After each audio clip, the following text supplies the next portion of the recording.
Picture a Hollywood party in full swing, cameras flashing, laughter filling the room, famous faces everywhere you look, and right in the middle of it all Danny DeVito, smiling, charming. Working the room the way only he could, but if you looked closely enough just past that famous grin something was different, something was off. The man everyone adored, the man who had made the entire world laugh for 5 decades, was quietly falling apart inside. His marriage of 30 years was fracturing in silence.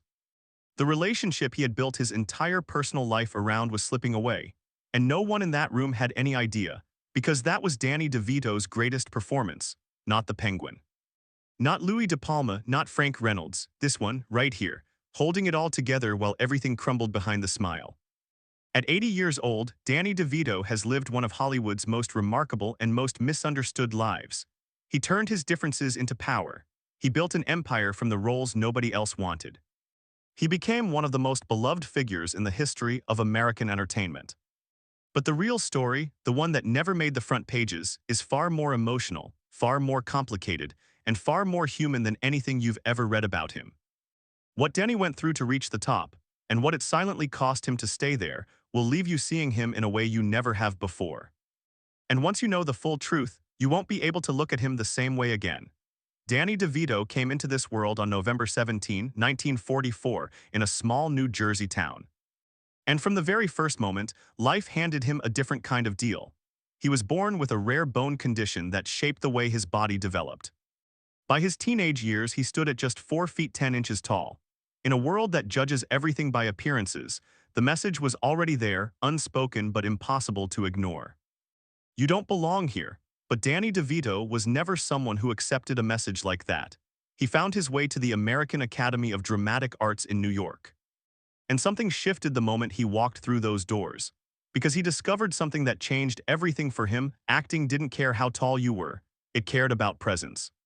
It cared about truth, and Danny had both in ways that most people in that building could only dream of. Still, Hollywood wasn't ready for him, not yet. He struggled. He auditioned and was turned away. He worked jobs that had nothing to do with performing just to survive. He was told, in ways both direct and brutal, that there simply wasn't a place in this industry for someone who looked like him.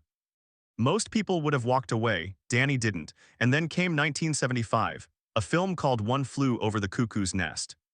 A supporting role alongside Jack Nicholson that wasn't supposed to change anyone's life. It changed his. People noticed him, Hollywood noticed him. And the door that had been shut in his face for years quietly started to open. But what came through that door next, no one could have predicted. When Taxi hit television screens in 1978, Danny DeVito introduced the world to Louis De Palma, scheming, power-hungry, endlessly watchable, and somehow completely lovable. For 5 seasons he was electric, a Golden Globe, an Emmy, a household name. By the time the 1980s arrived, Danny DeVito wasn't just surviving Hollywood, he was conquering it, romancing the stone. Ruthless People, twins alongside Arnold Schwarzenegger, a film nobody believed would work until it absolutely did. Throw Mama from the Train, War of the Roses. And then Batman Returns, where he buried himself so deep inside the Penguin that children across the country were genuinely afraid of him. He was untouchable. He was at the very peak of what Hollywood had to offer, and somewhere in the middle of all of it he found her. Rhea Perlman, actress, force of nature. The woman who became his wife in 1982, his partner, his anchor, and eventually the center of one of Hollywood's most quietly devastating love stories. But that chapter comes later. Because before the heartbreak, there was the empire, and Danny DeVito was only just beginning to build it. What the public never fully saw was the other Danny DeVito. The one working behind the camera just as hard as he worked in front of it. While audiences were falling in love with his characters, he was quietly building something that would reshape Hollywood itself. In 1992, Danny co-founded Jersey Films alongside Michael Shamberg and Stacey Sher, and what that company produced was staggering: Pulp Fiction, Get Shorty, Aaron Brockovich, Garden State, Out of Sight. Films that didn't just succeed, films that defined an era.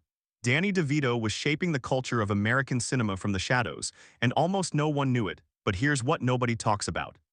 Sustaining 2 careers at that level, performer and producer, for that long, takes a toll that never shows up in interviews or award acceptance speeches. The people around him during those years described a man who was always working, always moving, always carrying the weight of multiple massive projects at once. The energy he brought to every room was real, but it was also armor. Staying busy meant staying ahead of whatever was quietly waiting for him in the silence. And then in 2006 came something no one expected. Danny DeVito joined a small FX comedy called It's Always Sunny in Philadelphia, a show with no budget, no big names. No reason to become one of the longest-running live-action comedies in television history. He played Frank Reynolds, a man with absolutely no moral compass and absolutely no apologies for it. The role was unhinged, unpredictable, and completely electric. A brand new generation fell in love with him all over again. But what was happening in Danny's personal life at exactly that moment, that's where the story takes a very different turn. By the mid-2000s, Danny and Rhea Perlman had built more than a marriage. They had built a world together, 3 children, decades of shared history, a life that from the outside looked like one of the last real love stories Hollywood still had. But Hollywood has a talent for making things look easier than they are. 2 enormous careers pulling in different directions. Years of filming schedules and production demands and professional obligations slowly, quietly eating away at the hours that were supposed to belong to each other. No explosion. No dramatic moment anyone could point to and say there it was. Just erosion. The kind that happens so gradually you don't notice it until one day you look up and realize everything is different. In 2012, Danny and Rhea announced their separation. The statement was brief, calm, almost painfully composed for 2 people who had spent 30 years building a life together. And then, against everything the headlines were predicting, they reconciled. They found their way back to each other, and for a while the world exhaled. It seemed like the ending everyone was hoping for had actually arrived, but what no one saw coming was that this wasn't the end of the story, not even close. In 2017, they separated again. And this time was different. The people closest to Danny described a man who had grown quieter, more reflective. A man in his 70s who had started measuring his life not by the roles he'd played or the films he'd produced, but by the relationships that had shaped him. There is something deeply human about watching someone with that much talent, that much success, that much love from millions of strangers, come face to face with the one thing that fame simply cannot fix. But the truth behind what was really happening between Danny and Rhea, and what it ultimately revealed about the man beneath the celebrity, is far more surprising than any headline could capture. Because here is what most people completely missed, even through the separations. Even through the heartbreak and the distance and the years of uncertainty, Danny DeVito and Rhea Perlman never truly let go. They were seen together at family events, at their children's milestones. In quiet, unannounced moments that cameras occasionally caught but rarely understood. 2 people who couldn't figure out how to be fully together, but couldn't figure out how to be fully apart either. Their daughter Lucy spoke about her parents in interviews with a measured, careful kind of love that said everything without saying too much. A family that had bent under enormous pressure, but hadn't broken, and then came something else entirely. As Danny moved through his late 70s, people started watching him more closely. There were moments in interviews that lingered a little too long. Comments about aging that carried more weight than they were dressed up to carry. A 2023 public appearance that sent a wave of concern across social media within hours. Danny addressed it the only way Danny DeVito knows how.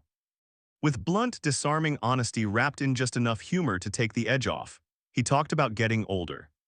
About what the body does when you've spent 50 years running at full speed without stopping. But between the jokes, something more serious was being said. At 80, Danny DeVito is staring at the same questions every human being eventually has to answer. What does the life you built actually mean? What remains when the cameras stop? Was the life you chased the life you actually wanted? And the answer, when you look at the full picture honestly, is more complicated and more beautiful than anything he ever put on screen. The thing the industry never truly understood about Danny DeVito is this: he was never playing characters. He was always playing truth. Louis De Palma wasn't just a bully. He was a small man in a world that consistently underestimated him, overcompensating in every way he knew how. The Penguin wasn't just a villain. He was someone the world had rejected from the moment he arrived, shaped by bitterness into something dark and unforgettable. Frank Reynolds isn't just chaos. He is the version of every person who spent their whole life following every rule and finally decided to stop. These were not accidents. These were deliberate choices made by a man who understood, on a level that went all the way to his bones, exactly what it feels like to be told that you don't belong. And that is the part of Danny DeVito's story that never made it into any profile. The kid from New Jersey who was told he was too short, too different, too unconventional for the world he was trying to enter. He didn't just survive Hollywood, he mastered it. He rewrote the entire rulebook for what a leading man could look like. He built a production legacy that will outlast almost every single person who ever doubted him.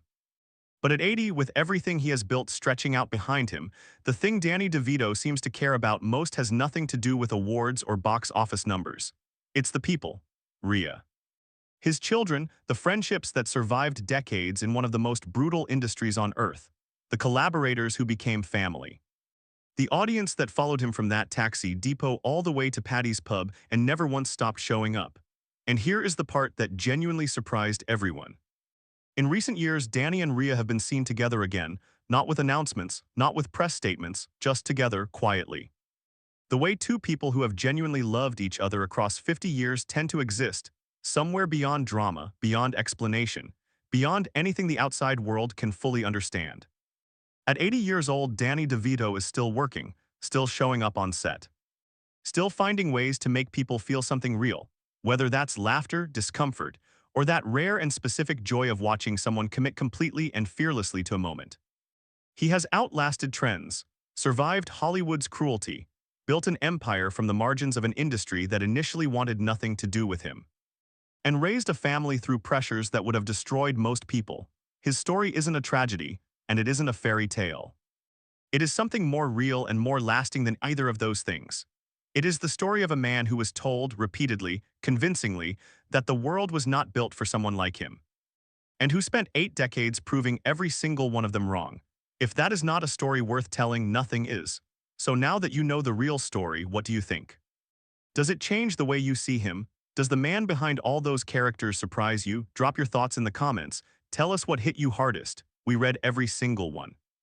And if you want more stories like this, the real ones, the ones behind the headlines, the ones nobody else is telling, make sure you're subscribed right now. Hit that button. Because the next story we're covering, you are not going to want to miss it.